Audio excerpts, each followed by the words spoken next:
Buenos días, bienvenidas y bienvenidos. Vamos a dar comienzo a esta actividad que ha sido programada en el marco de la Feria Editorial del Colegio de Jalisco. Se denomina La Cocina de la Investigación, charla con autores. La intención de esta actividad es conocer el proceso y los retos que enfrentan en la investigación sus autores.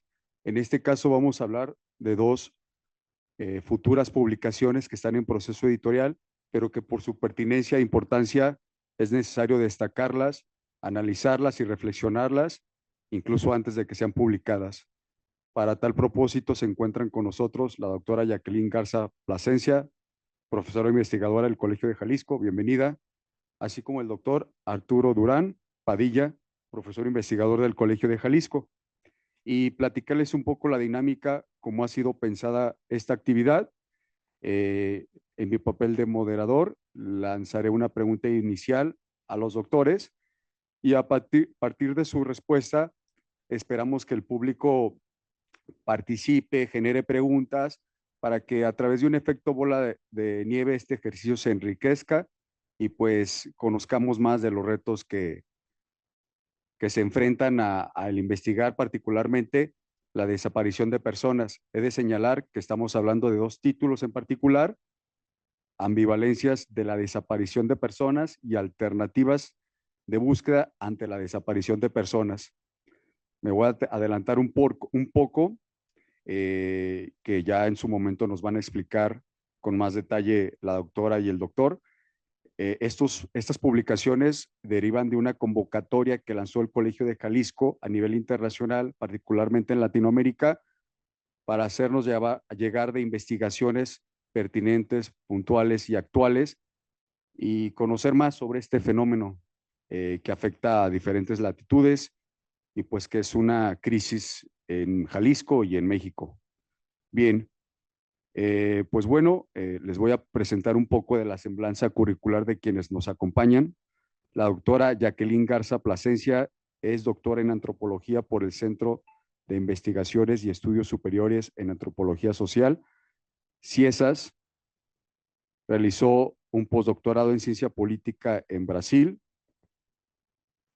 y forma parte del Sistema Nacional de Investigadoras e Investigadores con la distinción nivel 1.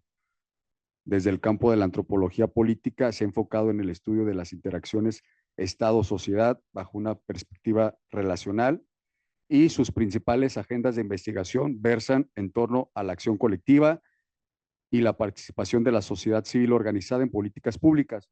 Por su parte, el doctor Arturo Durán es egresado, bueno, doctor en ciencia política por la Universidad Nacional Autónoma de México, autor de libros, capítulos y artículos científicos publicados en revistas especializadas. Es miembro del grupo de investigación internacional Center for Information Ethics, coordinado por doctor Rafael Capurro, de la Universidad de Stuttgart, Media, Alemania, integrante de la comunidad de investigadores del Programa Nacional de Investigación en Rendición de Cuentas y Combate a la Corrupción, del Centro de Investigación y Docencia Económicas, y forma parte de la red de estudios de movimientos sociales, así como del Consejo Municipal de Ciudad Abierta del Ayuntamiento de Jalapa, Veracruz. Dicho eso, pues vamos a continuar con la dinámica inicial.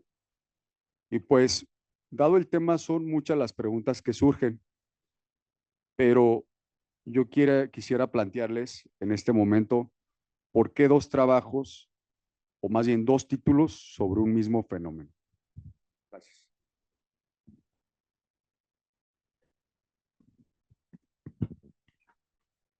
Hola, muy buenos días a todos y todas. En principio, pues agradecerle a Gerardo la invitación, por supuesto, a participar en esta charla, pero sobre todo a ustedes que están esta mañana aquí acompañándonos. Muchas gracias. Y bueno, también a los compañeros que están acá de los libros, porque pues sin ellos esto no sería posible. Bueno, en realidad, ¿por qué dos títulos, no? Ambivalencias y alternativas frente a la desaparición de personas. Surge de una sola convocatoria. Creo que es importante hablar del contexto de producción en la que surgen estos dos títulos. En realidad, lanzamos la convocatoria y nunca imaginamos la respuesta que íbamos a tener, ¿no? Ya veníamos colaborando con algunos investigadores de América Latina, en particular con gente de Brasil, de Argentina, pero no imaginamos la cantidad de propuestas que íbamos a recibir, ¿no? Entonces, fue un trabajo bastante arduo, ¿no? De selección. El doctor Durán no me dejará mentir ahora, pero eso nos llevó a tener que reformular el planteamiento inicial de un solo libro para pensar en dos trabajos o en dos obras colectivas a partir de esta respuesta que tuvimos. Tuvimos más de 50 títulos más o menos que recibimos y de ahí nos quedamos con 16. Entonces, aún así, 16 capítulos del libro, pues resultaba sumamente complejo ponerlos en un solo, digamos, volumen. Entonces tuvimos que otra vez, ¿no? Repensar y cómo nos organizamos de tal modo de que puedan darle su momento a cada capítulo, a cada obra que se estaba presentando y que estuviera vinculada con la que sigue, pero sobre todo que fuera, digamos, una misma visión de lo que se estaba hablando y a su vez, pues que tuviera también vínculo con la siguiente. Entonces, de manera que tuvimos que dividir los 16 títulos, decidimos que quedaran 8 capítulos en un libro, en el cual hablamos de las ambivalencias, qué significa pensar de manera crítica la desaparición de personas.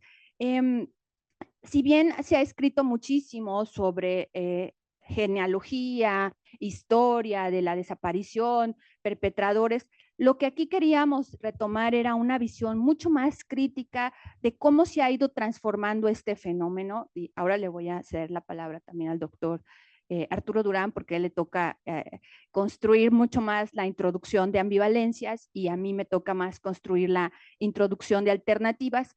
Pero además de pensar en estas ambivalencias frente a este fenómeno que se ha ido transformando a lo largo de los años, nosotros le llamamos desde las dictaduras hasta las actuales violencias que están muy vinculadas a los procesos de supuesta seguridad o inseguridad en este país, no nos queríamos quedar solamente con esta visión crítica del fenómeno, sino también pensar en estas alternativas de búsqueda frente a la desaparición de personas. De ahí que surge el siguiente volumen en el cual estamos tocando ya temas mucho más relacionados con todos estos procesos que se han empleado para la búsqueda de personas, cuáles han sido estas alternativas que por supuesto han sido impulsadas mucho más desde la sociedad civil, ¿no? Es decir, desde aquellos colectivos de madres, familias, padres, hijos enteros que se han dedicado a la búsqueda de sus familiares y que no solamente han impulsado procesos de búsqueda en vida o en campo, ¿no? Esto que le llamamos campo, que es buscar en las llamadas fosas, sino también otro tipo de procesos como construir marcos normativos, instituciones, mecanismos de participación, es decir, todo arquitectura institucional que les ha permitido a ellos tener bases para participar en este ejercicio del derecho que tienen de buscar a sus seres queridos. Entonces, hasta ahí, no sé si le puedo ceder la... Sí, muy agradecido, Gerardo, por la invitación, no solamente por el día de hoy, sino por este esfuerzo conjunto como experiencia, retoma la oportunidad de reunirnos en torno a la creación de estudios sociales que se refleja en la feria, en esta construcción que se tiene a partir del libro mismo, ¿no? En este marco de la celebración del hábito que tenemos con la lectura, pues a final de cuentas se materializa mucho el trabajo de investigación social, ¿no? En cuanto a estos dos libros, ¿por qué se presentan de esta manera? Creo que a final de cuentas los dos libros dialogan entre sí. Y es un diálogo que no se amplía en términos solamente de las temáticas, sino también de los modos en cuales fueron elaborados. Los libros dialogan entre sí, pero también eso permite que haya un diálogo de autores que va más allá de la temática misma del gran problema que tenemos como crisis de la justicia, sino también los autores dialogan entre sí dialogan de manera diferente con sus objetos de estudio, con sus procesos de investigación y sobre todo en aquella oportunidad para verificar lo que están encontrando en campo, que es algo relevante. Lo digo esto en un marco en donde los estudios sociales han caído en una dinámica contextual de tres grandes tendencias. Hoy los estudios sociales tienen que tener una orientación institucional diferente. Es decir, esa vieja tradición que teníamos de desempeñar una investigación, de hacer estudios únicamente de manera individual y concentrando sobre una temporalidad determinada, sabemos que tiene un rendimiento explicativo con ciertos límites.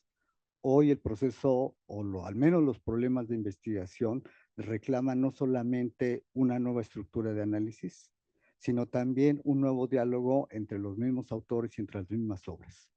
El segundo plano que yo quisiera rescatar, y fue un tanto pensando en cómo se hacía el diseño de los dos textos, era discutir en términos de dónde partíamos como estructura de conocimiento. Y si nosotros revisamos el texto, nos vamos a encontrar que hay un fenómeno muy interesante que se ha dado de manera contextual, que es la recuperación del concepto de la subjetividad del actor social.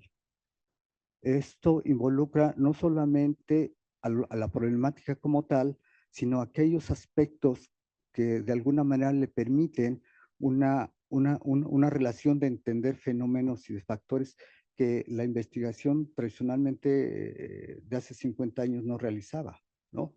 Eso es algo complejo porque nos enfrenta a un asunto que tiene que ver con los valores, con las emociones y a final de cuentas, qué tanto a partir de la afirmación de una categorización emotiva puede tener de alguna manera validez, metodología y sustento para explicar el fenómeno.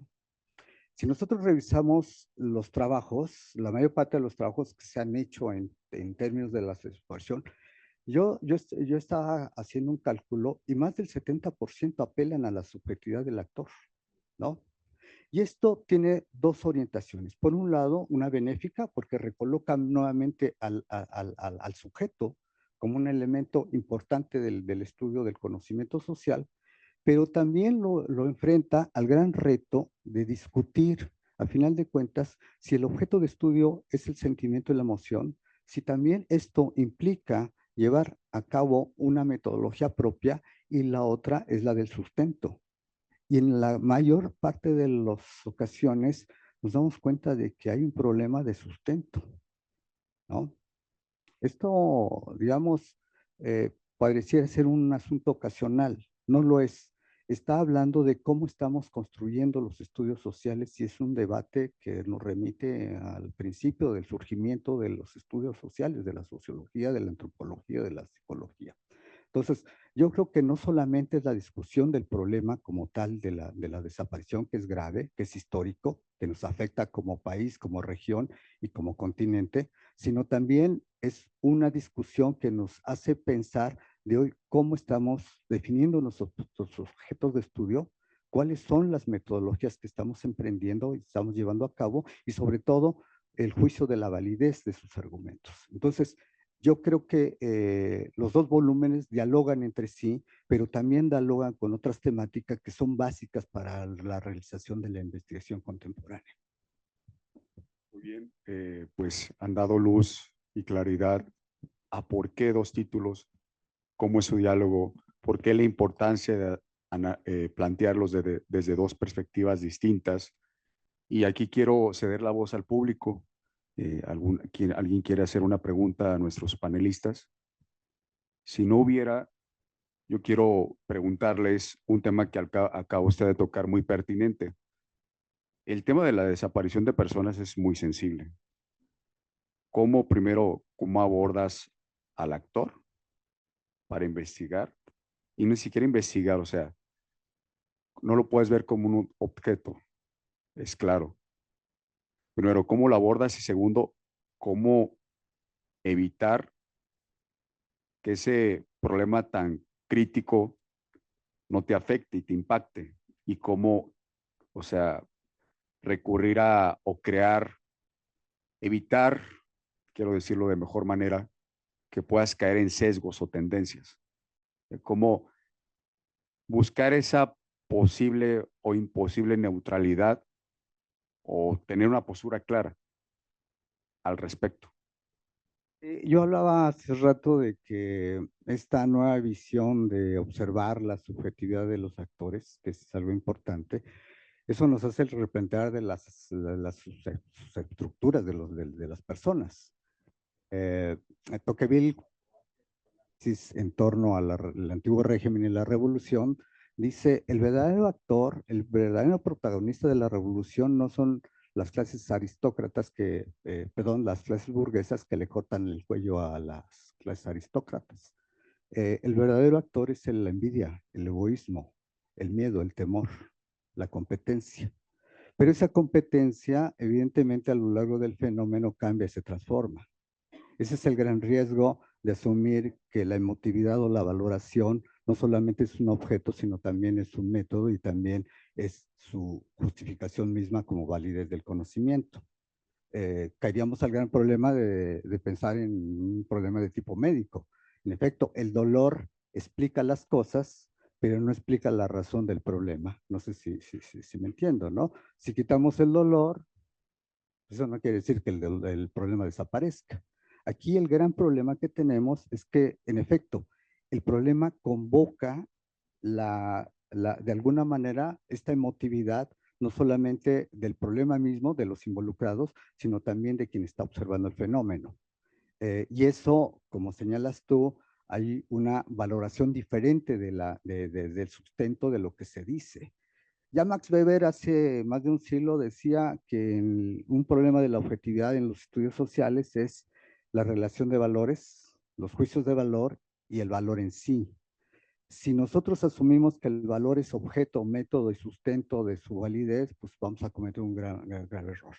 Yo creo que aquí el elemento emotivo de la subjetividad y el del cual, como tú señalas, es un elemento que extraordinariamente contamina no solamente la manera en cómo se ve, sino también la manera en cómo se concluye. Yo creo que es una distancia obligada en la que tenemos que tomar, porque si nos quedamos únicamente en esta esfera, pues vamos a cometer los errores de equivocarnos en los procesos de causalidad, ¿no? Generalmente lo que estamos haciendo hoy en los estudios sociales, que a final de cuentas es una extraordinaria literatura, pero estamos dejando la validez a la asociación de ideas, a la empatía de los problemas. Y eso, por supuesto, como tiene una salida institucional, pues no podemos aconsejar o señalar que el problema lo resolvemos cancelando la emotividad que genera el proceso.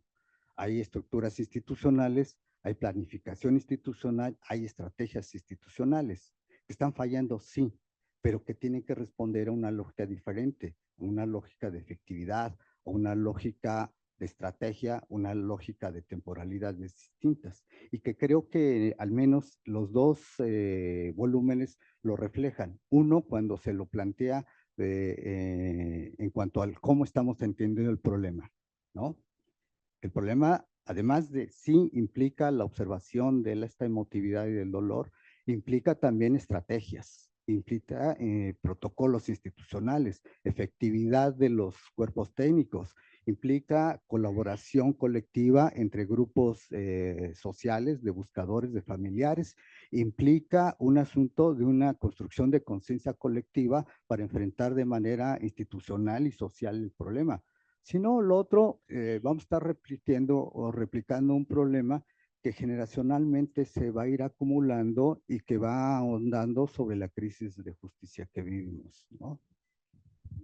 Doctora, ¿te gustaría ahondar en este tema de la relación, como lo ha señalado el doctor, la emotividad, relación emotividad investigador-investigadora, relación emotividad sujeto, actor? Es un tema muy complejo. Sí, Gerardo, es un tema muy complejo. Sin duda es muy interesante este equipo de trabajo que formamos. Habrá que decir que el doctor Durán y yo representamos a un equipo amplio de investigadores, ¿no? Entonces, amplio en el sentido de que hay muchos jóvenes que se han acercado a nosotros para justo hacer sus prácticas profesionales o su servicio social, y con quienes de alguna manera también compartimos algunas reflexiones de este tipo, ¿no? Cómo nos aproximamos a estos nuevos objetos de estudio en términos generales, pero por supuesto a partir de temas que son tan complicados y, como decía el doctor Durán, donde la subjetividad está al debate. Yo diría que tenemos una postura distinta desde los enfoques socioculturales o antropológicos, porque aquí no hablamos de una distancia, sino más bien de un reconocimiento de esas emociones a partir de una visión crítica. Por supuesto que esta no las anula, las reconoce, ¿no? En ese sentido. Y lo que hemos dicho desde los enfoques mucho más socioculturales es que tratamos de acompañar a los sujetos en ese sentido, ¿no? Es un acompañamiento que nosotros tratamos a veces de alguna manera, es muy complicado porque luego resulta que decimos, no, pues acompañarlos en los procesos legales, técnicos, pero resulta que ellos son los que nos enseñan a nosotros porque han desarrollado una expertise muy grande, los familiares, por ejemplo, en este tipo de temas. Y bueno, pero sin duda creo que no construir también falsas expectativas, ¿no? De decir, bueno, somos investigadores académicos de las ciencias sociales y a veces hasta ahí llega nuestro limitado quehacer, ¿no? De justamente reflexionar, criticar y ayudar a pensar el problema. Por supuesto, hay otros investigadores que sí se han dedicado a este análisis mucho más emocional, ¿no? Sin embargo, en nuestra línea de investigación, o al menos lo que nosotros estamos desarrollando desde acá, es más pensar justamente esta perspectiva relacional entre la sociedad y el Estado, ¿no? Y esto implica, como decía el doctor Durán muy bien, pues no solamente quedarnos en la parte de la emoción, otra vez, ¿no? Que si bien la reconocemos y no la anulamos, creemos que hay otro tipo también de procesos que son muy importantes, como el propio político, ¿no? Porque la desaparición es un tema tan complejo que implica discusiones políticas muy importantes, discusiones jurídicas, discusiones técnicas. Entonces, en realidad es que hay alrededor de él muchas otras cuestiones que pues hay que entrarle también a esto desde una visión bastante crítica. Yo me quedaría con eso. Muy bien, gracias. ¿Alguien del público quisiera participar?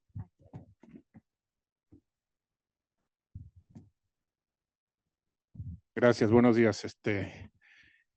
De lo que han mencionado, entonces, ¿cómo entenderíamos el papel de la e interdisciplina al abordar este tema?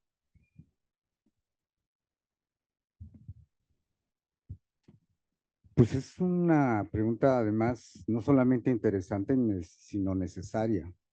Hoy como los campos del conocimiento están enfrentándose a una nueva lógica de problemáticas que que son coincidentes por múltiples factores. Una es esa y el otro asunto de las coincidencias de las temporalidades, ¿no? Curiosamente, en el primer volumen es uno de los aspectos que se tratan.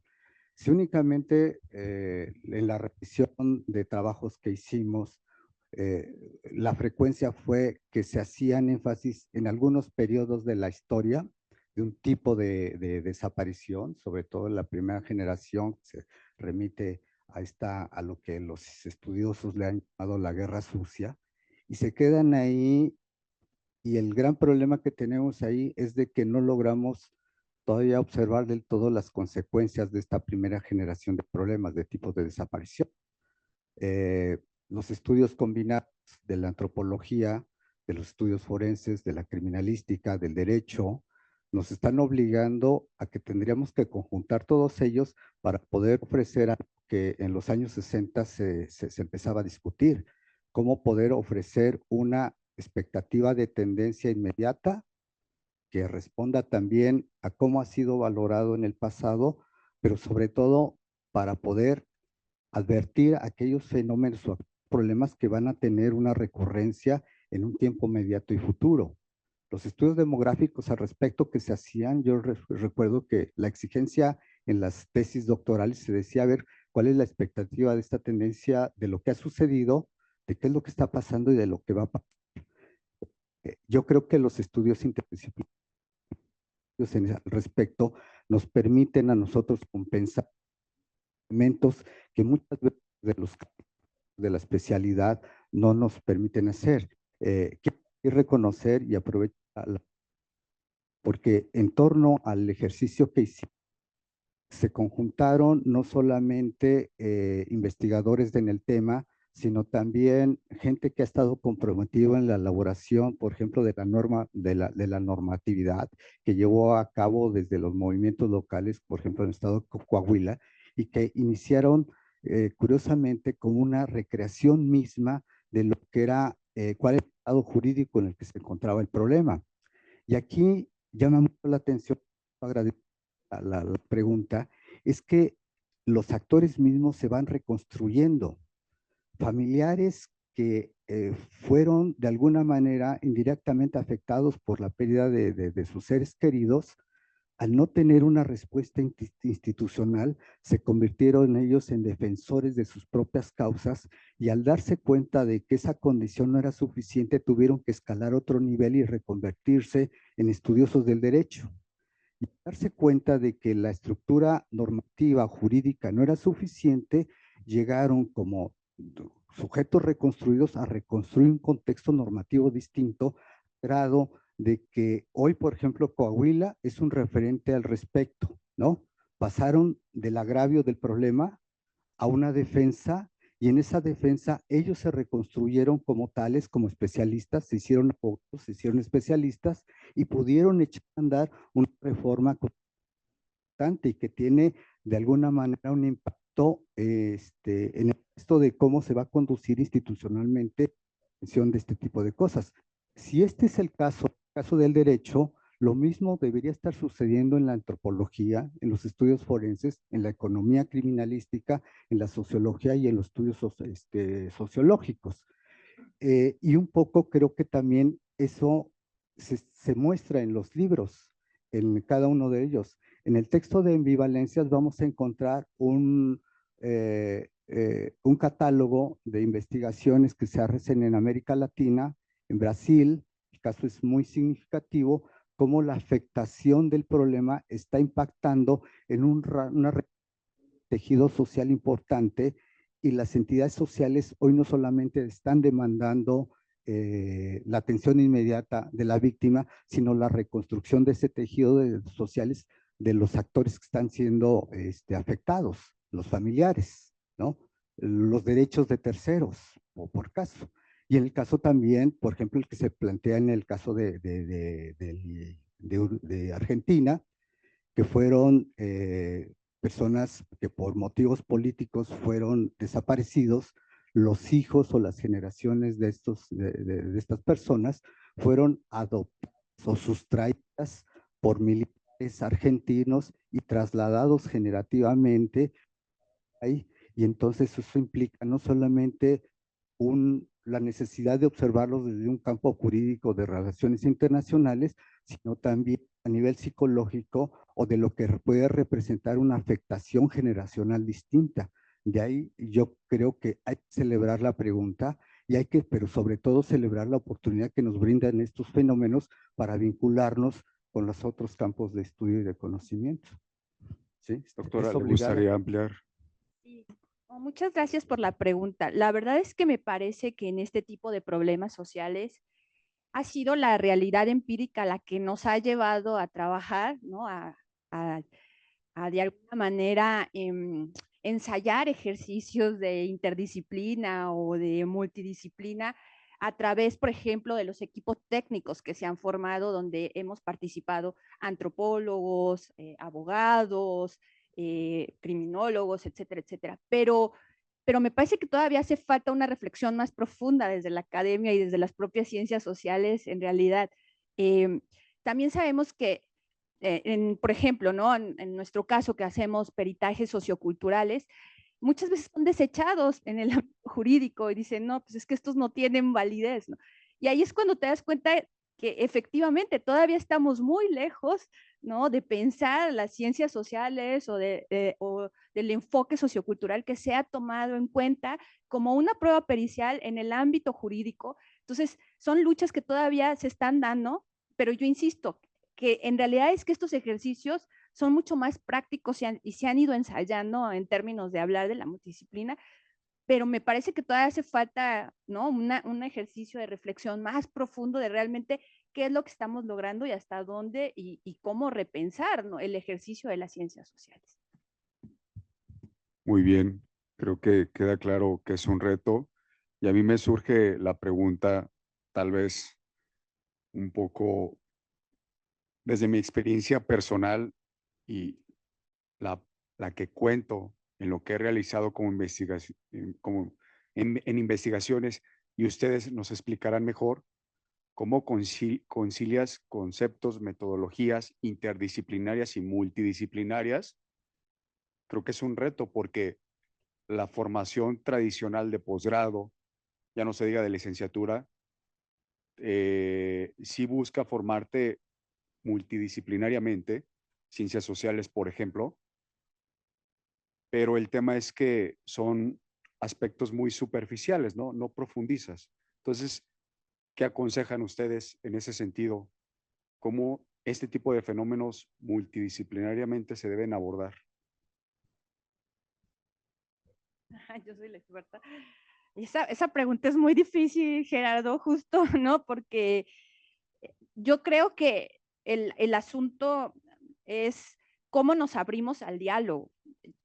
Para mí es como una parte muy importante es esto, ¿no? Esta posibilidad de poder dialogar con sociólogos, con politólogos, con jurídicos sobre los problemas, ¿no? O sea, efectivamente, desde la antropología vamos, hacemos aproximaciones al campo. Muchos, por ejemplo, investigadores hacen trabajo de gabinete y está bien, ¿no? Se enfocan en los números, en los temas, pero están muy, muy alejados de las personas, ¿no? Y entonces ahí es cuando nosotros llegamos y decimos, o sea, sí, importan los números, pero también importan las personas, ¿no? También hay que voltear a verlos, platicar con ellos, estar con ellos, ¿no? Vivir las situaciones que ellos viven para más o menos tratar de entender cuál es el sentido de que haya 100,000 personas desaparecidas. O sea, ¿qué significa un número, ¿no? O sea, 100,000, sí, y luego nos muestran los gráficos, los datos, por ejemplo, ¿no? Trabajar con datos cuantitativos. Eso es muy importante porque te da una visión. Ok, pero vamos dialogando. ¿Qué significa esos 100,000 en la vida de cada una de esas personas?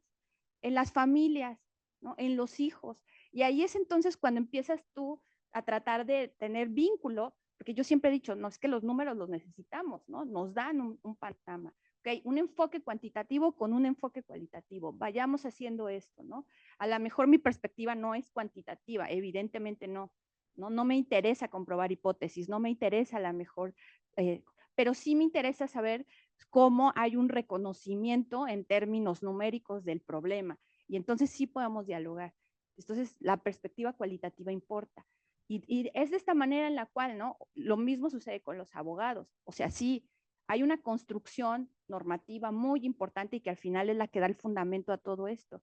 Pero ¿cómo entendemos entonces la norma desde cómo se vive en la práctica, ¿no? Entonces, otra vez, una cosa es cómo opera la norma y otra cosa es cómo la interpretan los abogados. Entonces, es una cuestión, yo creo que de abrirse al diálogo y yo creo que eso es importante, ¿no? No tener miedo a intercambiar con colegas que a lo mejor no están en nuestro mismo ámbito, ¿no? Y decimos, no, pues es que como no es antropólogo, no, pues ya, yo no dialogo con él, al contrario, ¿no? O sea, igual, yo creo que la gente que construye y hace política pública tendría que hacerse de todas las ciencias para poder tomar mejores decisiones.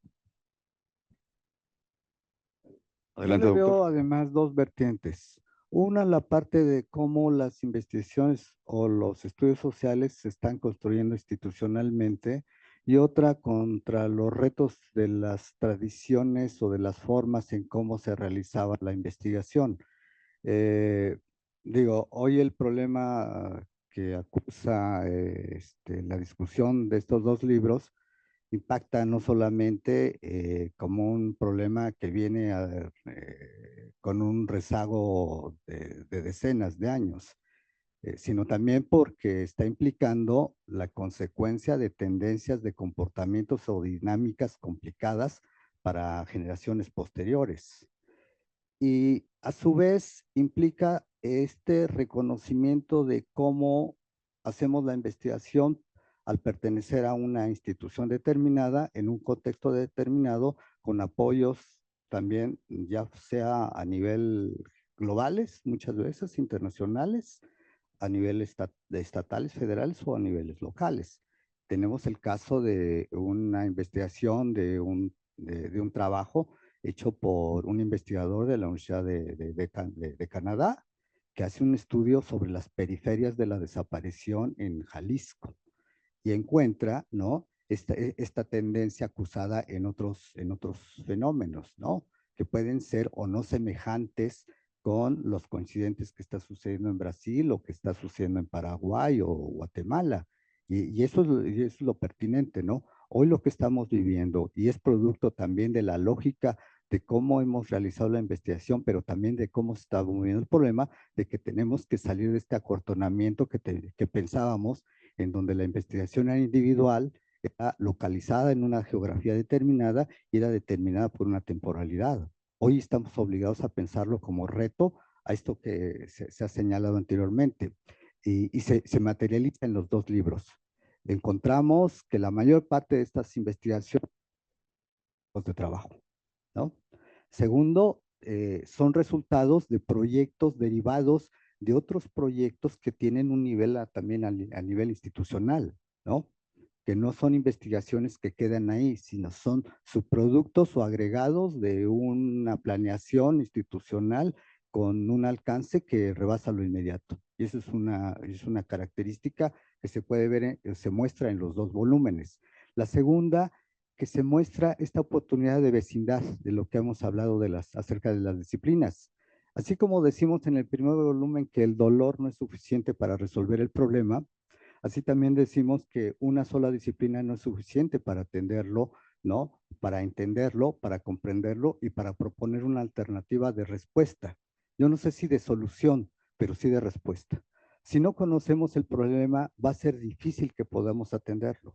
Y ese es el gran problema que tenemos. ¿Cuáles son las causas o los resortes que están manifestándose que haya una convergencia, una incidencia, cuando hay contextos políticos, sociales y económicos totalmente diferentes? Cuando venimos de matrices o de transformaciones de regímenes en donde la fuerza o la violencia era un factor común, pero hoy esa causa está multiplicando como si fuera una granada que explota y lanza un montón de esquirlas y que se van impactando en sectores sociales con una dinámica distinta y que va transformándose a lo largo del tiempo. Hoy la desaparición que estudiamos hace 50 años no es la misma desaparición la que estamos viendo hoy, y eso está planteado en el primer volumen y que se materializa como respuesta en el segundo. Si no logramos entender esta lógica, difícilmente vamos a poder encontrar respuestas concretas, no solo en el plano de la búsqueda misma, sino cómo reconstruimos el tejido social que ha roto, que ha permeado no solamente entre los familiares, sino entre nuestra relación entre sociedad con el Estado, ¿no?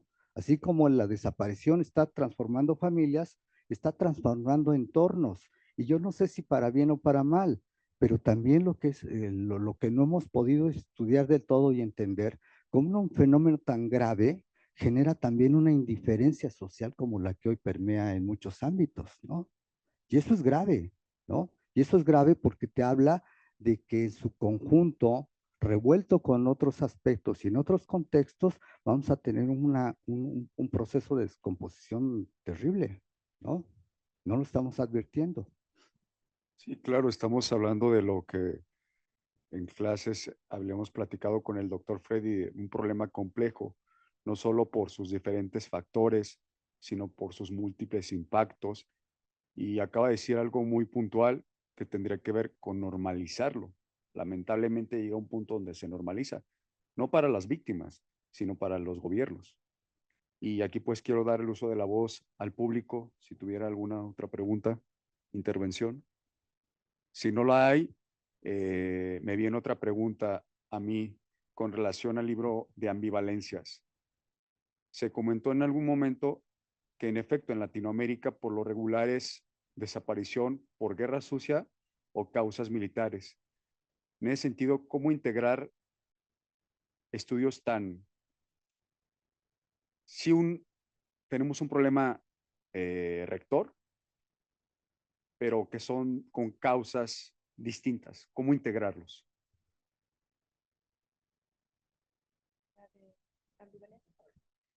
Ok, bueno, esa es una pregunta muy difícil que de hecho nos hicimos muchas veces sobre cómo integrar contextos e historias diferentes en momentos distintos, porque efectivamente, ¿no? Las desapariciones, por caso en Argentina, pues respondían mucho más, digamos, a dictadura militar, ¿no? Pero hemos visto también las coincidencias, justo, ¿no? A pesar de tener contextos distintos, hay puntos de coincidencia.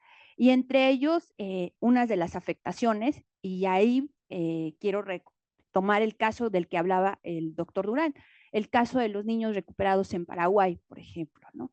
Que son estos niños que fueron extraídos durante la dictadura militar, sus padres fueron desaparecidos, detenidos desaparecidos o desaparecidos por motivos políticos, y luego estos niños fueron llevados a Paraguay. Y ahí la idea es reflexionar acerca de justo la vida de estos jóvenes que crecieron con una identidad distinta, cuestionándose todo el tiempo de dónde venían, ¿no? Y que fueron descubriendo, pues no, que no eran paraguayos, sino argentinos, y que su familia venía de una lucha política. Y entonces, a pesar de, y claro, con todas estas afectaciones psicosociales en el fondo, ¿no? Es lo que se estudia también, y cómo fueron reconstruyendo no solamente sus relaciones familiares, personales, etcétera, etcétera, su regreso a Argentina, sino todas, como te digo, todas estas afectaciones psicosociales, pero eso se discute también en uno de los capítulos de alternativas sobre cuidados parentales en caso de desaparición en Zapopan. Zapopan, Jalisco. O sea, uno dijera, no, pues eso ocurrió en la dictadura, allá en Argentina, Paraguay, lejos, pues no.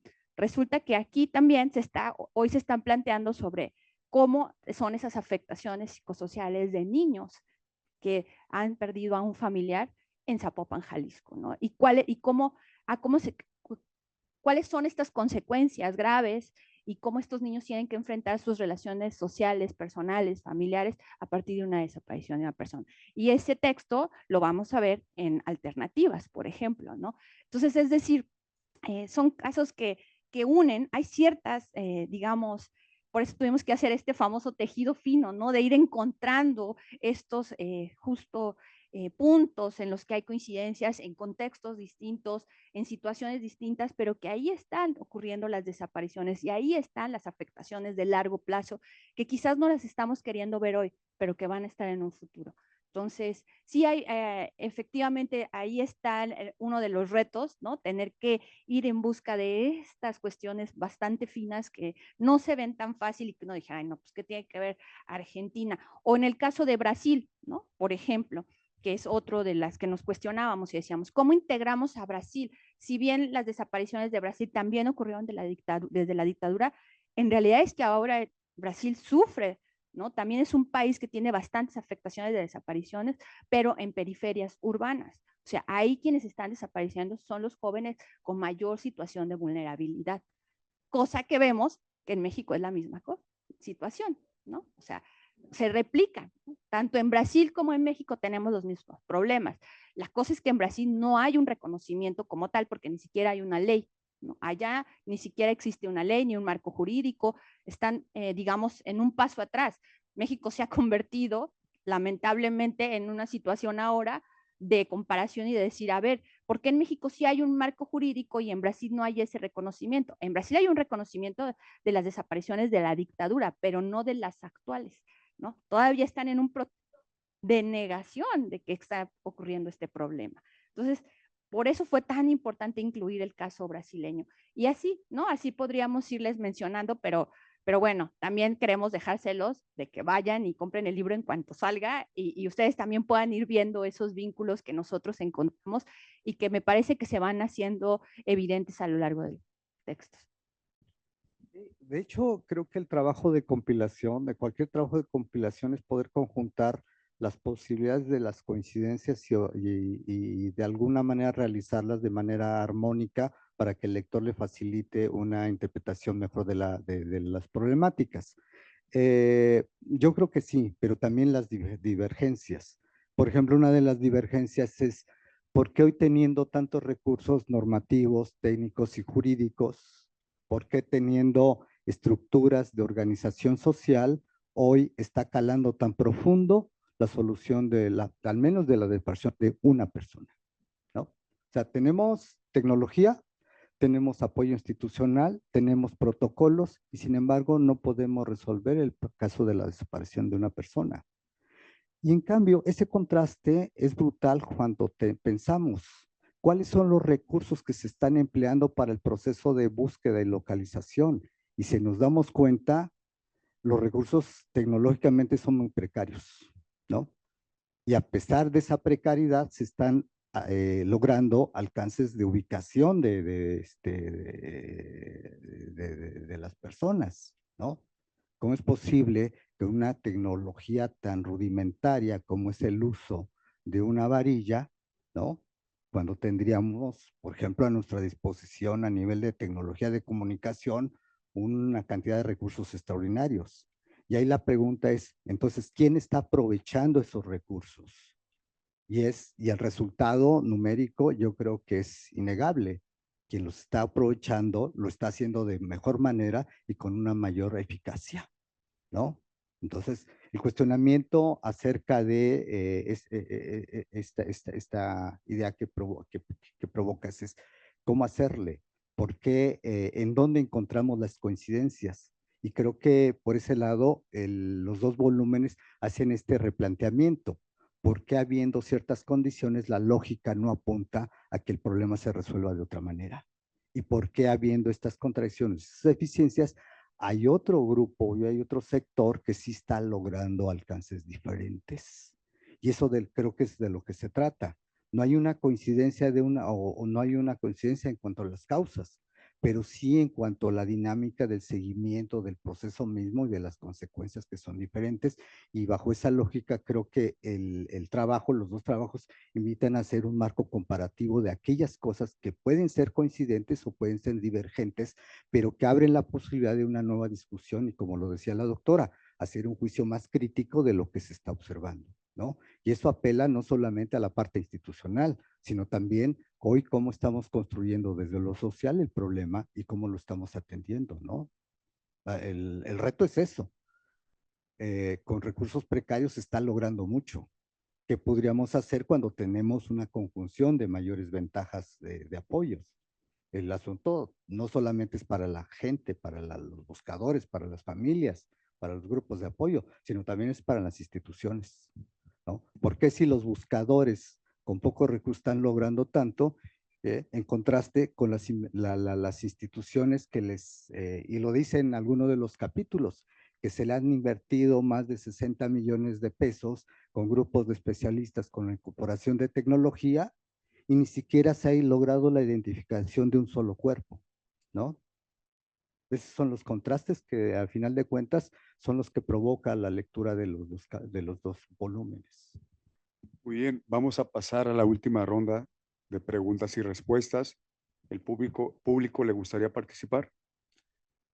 Si no hay alguna intervención del público, me surgen dos preguntas muy concretas para terminar. Ante esta reflexión de usted y la de la doctora, voy a poner una dicotomía entonces. Más o menos Estado, más sociedad civil o menos sociedad civil para la posible resolución del problema. Y la otra, para concluir, es, dado este amplio panorama, complejidad, ¿qué podríamos o qué quedaría por investigar más, al menos en Jalisco, del fenómeno? La primera. Yo no creo que sea de más o de menos, sino de mejor, ¿no? Y eso replantea esto que estamos discutiendo desde el principio. Hoy estamos cometiendo errores, pero el no ser críticos y no monitorear, no darle seguimiento, está obligando a que estemos repitiendo los mismos errores, no solamente los que estamos cometiendo nosotros en nuestra generación, sino los errores que se cometieron en los procesos generativos anteriores, ¿no? Los enfoques con los que estamos llegando hoy a nivel contemporáneo están repitiendo mucho de estas narrativas y no estamos aprovechando a final de cuentas el monitoreo crítico que deberíamos hacer donde estuvieron las oportunidades para haber anticipado, para haber prevenido, para haber corregido y para haber estructurado una relación institucional con el Estado diferente, ¿no? Esto nos hace pensar que este problema no es solamente por parte de las instituciones, discutir cómo los organismos sociales, cómo los especialistas estamos cometiendo los mismos errores. Más Estado que sea, pero que funcionemos en coordinación con el Estado. Hoy nos damos cuenta, y lo refleja muy bien el volumen, el primer volumen, que sociedad sola no lo va a poder resolver, ni tampoco el Estado solo lo va a poder resolver. Los primeros interesados somos los de este lado, pero también es obligación de tantas instituciones que se han creado. Hablemos de la frustración a nivel institucional. ¿Cuántos empleados que están encargados ahí para atender como especialistas el problema y la única respuesta que tienen es la misma burocrática, con un lenguaje técnico que no se entiende, desde la elaboración misma de nuestras leyes? Si ustedes revisan cualquier ley que se ha escrito en la materia, ¿cuántas veces están repetidas las mismas palabras? Pregúntenle a un familiar en términos de una demanda concreta si puede diferenciar entre el título de la ley estatal y la ley general. De los nombres de las comisiones, prácticamente los títulos se convierten en párrafos de más de 6 líneas. Bajo esa lógica, el diseño institucional normativo es extraordinariamente contrario a lo que debería ser lo de una justicia expedita, rápida y clara, ¿no? No se le entiende. Nuestros códigos que estamos elaborando para resolver el problema no son entendibles.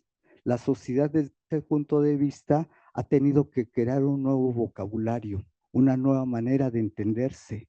¿Por qué? Porque la estructura del lenguaje institucional no lo permite.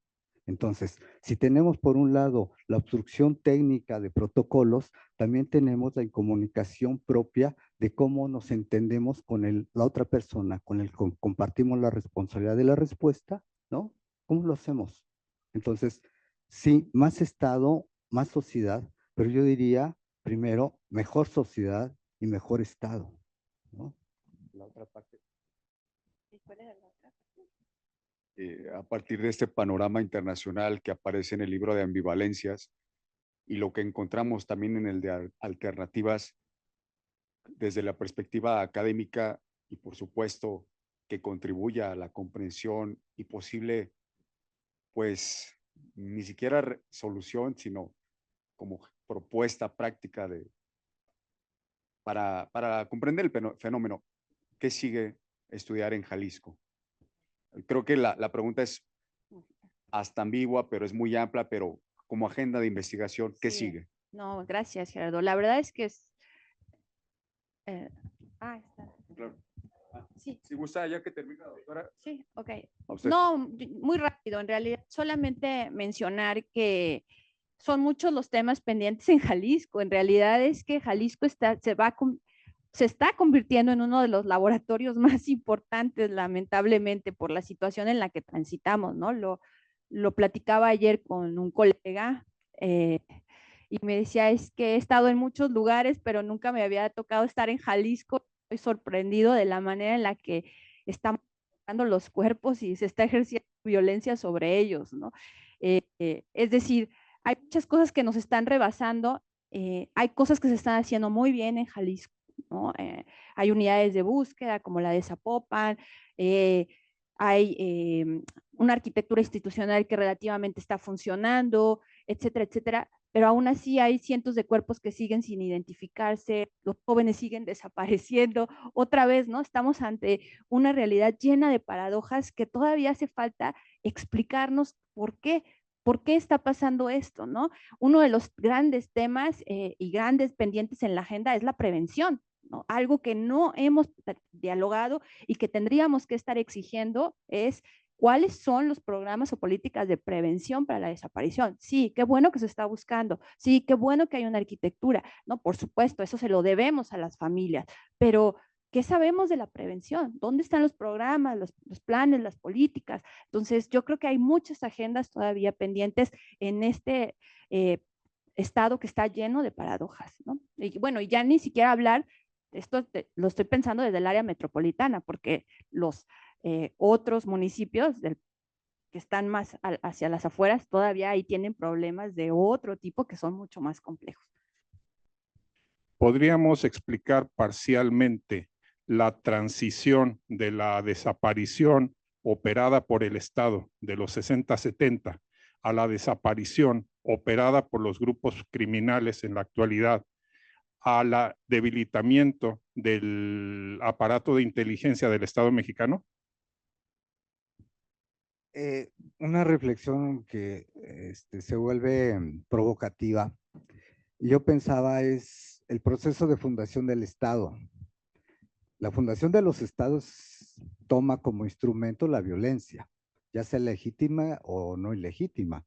Para fundar este Estado mexicano, el que tenemos hoy, al menos el que da la transición entre el 19 y el 20, toma una energía brutal de la violencia para controlar, para mediar y de alguna manera para regular otros conflictos, ¿no? Por eso, pues el ejército, la presencia de las policías, etcétera. La violencia en ese sentido se convierte en una parte instrumental del Estado. Hoy lo que estamos viendo a partir de esta crisis que tenemos en los años 60 y 70 es que hay una reconversión. La violencia deja de servir al Estado y hoy el Estado parece ser que está sirviendo a la violencia, ¿no?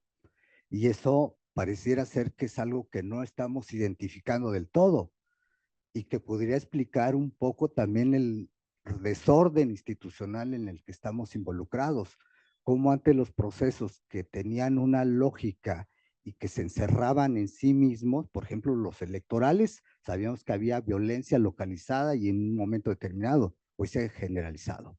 Hoy una controversia judicial termina en otros términos más allá del ámbito de los ministerios. Hoy la lógica de dinámicas que tenemos en términos de acoso, de violencias, por ejemplo, en el ámbito escolar, se resolvía anteriormente de una dinámica y hoy se ha judicializado. Yo creo que estas transiciones, estas relaciones de Estado, sociedad e instrumentos que tenían han hecho, se han replanteado y en su conjunto no logramos entender como complejidad total. Yo creo que es muy interesante. A mí me llama mucho esta reflexión porque nos hace pensar en qué tanto del Estado sigue funcionando y qué tantas cosas han cambiado, igual de la sociedad, qué tanto la sociedad funcionaba tradicionalmente y recomponía algunos conflictos y hoy los tiene que resolver a través de otras vías.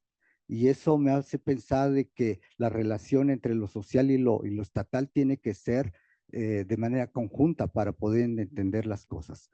La fundación del Estado mexicano pasa por 4 pactos. La reconstrucción del viejo régimen, un nuevo pacto jurídico constitucional, un pacto político, un pacto social y un pacto económico. Hoy pareciera ser que estos pactos no son claros. A mí no me queda claro hasta dónde la injerencia del Estado como el Estado rector de lo jurídico, porque parece ser que fuera de la estructura jurídica es donde se resuelven los asuntos jurídicos. Igual, la parte política. La parte política parece que tiene, ¿no? Hoy el acoso de la violencia criminal, etcétera. Y así cada uno de estos. Creo que el asunto de la fundación de una nueva relación entre Estado y sobre todo su observación y su análisis compete con esto que tú nos llamabas la atención, el análisis de lo multidisciplinario y de lo multicontextual, ¿no? Sí. Yo muy breve, solamente diría, ¿no? Que justamente pensar en esta debilidad o falta de inteligencia, yo creo que también habría que pensar en otro tipo de elementos. Por ejemplo, ya lo explicaba muy bien el doctor Durán, sobre estos vínculos entre actores estatales y criminales, ¿no? Estos vínculos perversos y que de alguna manera le han llamado a algunos otros autores como la famosa gobernabilidad criminal, que hoy está operando en muchos territorios, ¿no? Y que desde ahí también podemos formular ciertas hipótesis o ideas de por qué están ocurriendo lo que está pasando en ciertos territorios, ¿no? También. Bien, pues muchas gracias por acompañarnos.